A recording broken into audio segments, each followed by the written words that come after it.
to me. I've got, Colin Who Cares is on the line. Colin Riddell. Hello, Colin. Hello, John. How are you, mate? Congratulations in order. Yes, mate. I haven't seen the details of what went through Parliament yesterday. Well, yesterday it started at 3:30 and went till about 9 o'clock last night. Okay. There were 21 speakers on the bill. The cruelty law is now law and passed through the Parliament.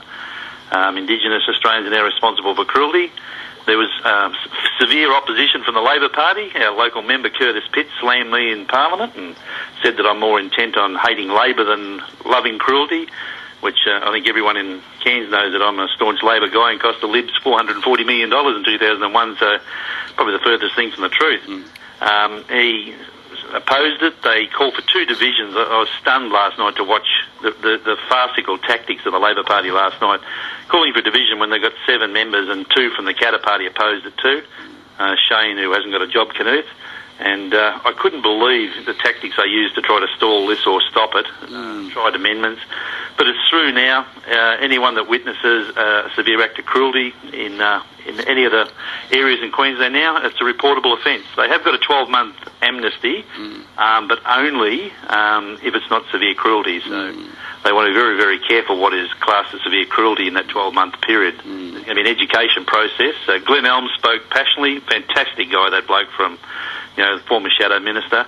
Andrew Powell spoke fantastic. McVie, our 3 local members, Michael Trout, Gavin King and David Kempton, all spoke passionately about it too. Fantastic speeches of the 3 guys. Yeah. They pushed the ministers in the period since the election to make sure it went through. It's gone through intact and as stated, and also now they have to be very careful shipping the turtle and dugong meat around via any process, because it now is supposed to be killed and consumed in community. They're going to work with them to find out how it'll be done and what class is community. Those things will be worked out over the next 12 months. Everyone's argument was there was no consultation. Well, you and I have been talking this for 3 years. We had John Paul Langbroke up here well over a year ago with Glenn Elms, where they told what they were going to do. There's been mountains of consultation, so it's just been a joke. Well, most of what we were talking about on this program was carried by local media outlets anyway, so you're right, it's been extensively canvassed.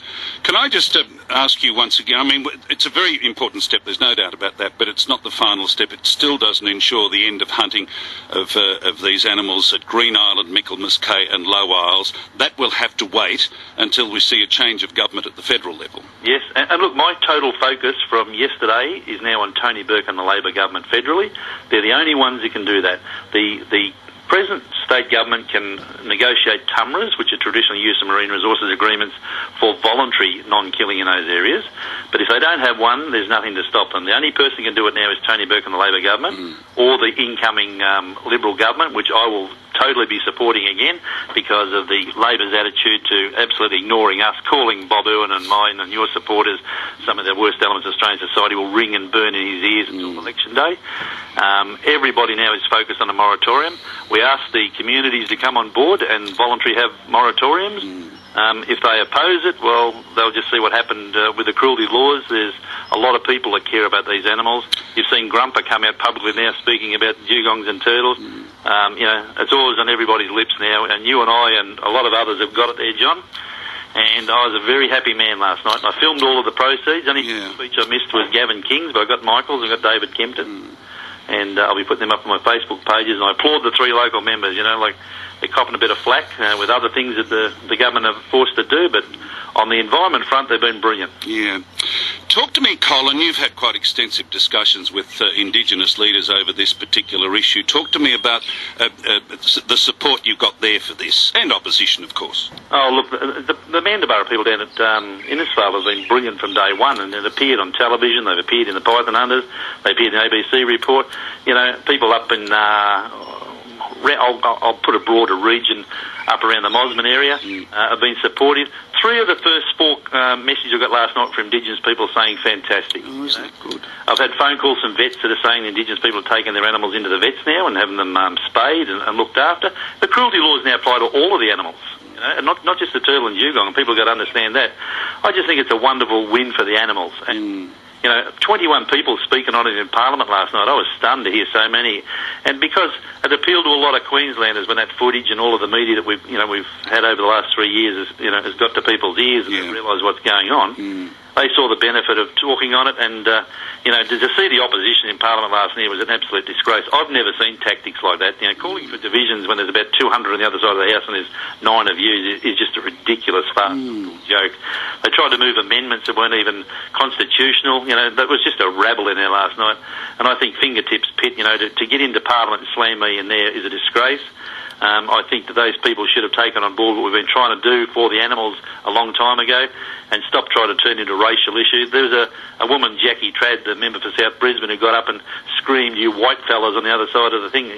Absolute disgraceful conduct by the Labor Party in Queensland, and I think they're going to be in opposition until probably you and I fall over, mate.